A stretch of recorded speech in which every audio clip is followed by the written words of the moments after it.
Hey guys, I'm currently in Minneapolis, Minnesota. I got here Thursday morning early and attended a march. Now, what did I do first?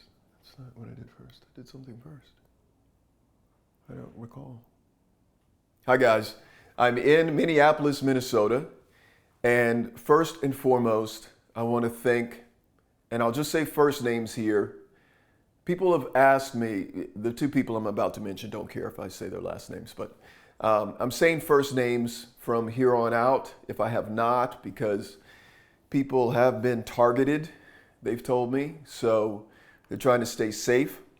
They either just say their first names, or they say an alias, and so I'm going to do that across the board, except for their interviews. The interviews have first and last names. So I'm in Minneapolis, Minnesota, and first and foremost, I want to thank, after that long explanation, I want to thank Brooke, and I want to thank Jen. I want to thank Jen, I want to thank Brooke, and I want to thank the Guthrie Theater. Because if you can see the digs around me, I'm not sleeping in my car, and I'm not staying in a really cheap hotel.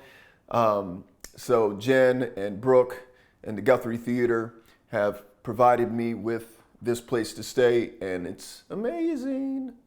So thank you, thank you, thank you, thank you, and thank you. Everybody's been so generous and helpful. And so yes, thank you. Before I talk about Minneapolis, I want to tell you a little bit about my last day in Louisville.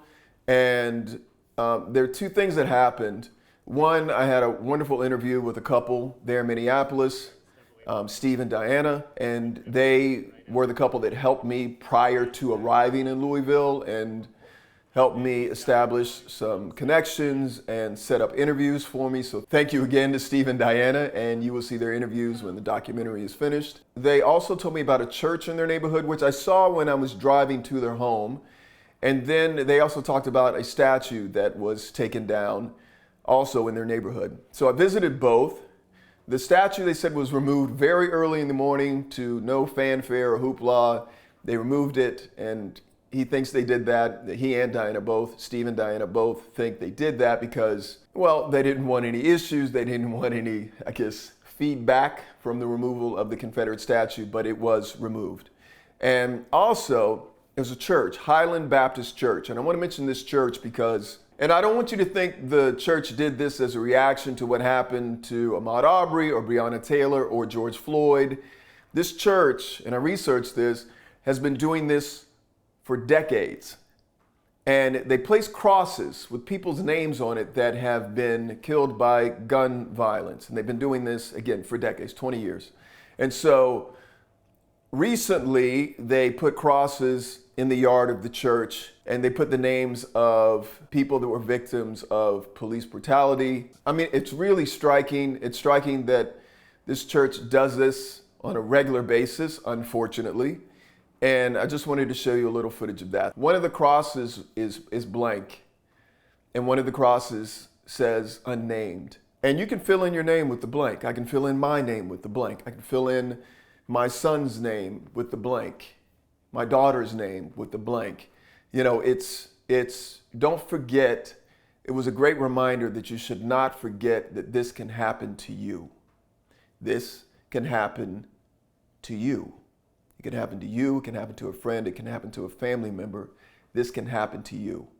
So please do something. You know, I talked to Robert Barry Fleming, who I spoke about before, but, you know, I was talking about, you know, what people can do, and there weren't a lot of people at the marches, and he said, look, people can contribute in their own way. Not everyone is fit to go out and march for a mile or a couple of hours, but you can send an email, you can make a phone call, you can write a letter, you could donate to a worthy cause. You can do all of these things to help stop racism in the United States. This church has been doing this work for decades, but also this church, when I looked at their website, I didn't see a black face in sight. This is either a predominantly white church or an all-white church that has been doing this work exposing this kind of discrimination and racism. And they say it. If you go to their website, Highland Baptist Church in Minneapolis, Minnesota, there's no reason just because you don't look like me that you can't do the work. Run for your life.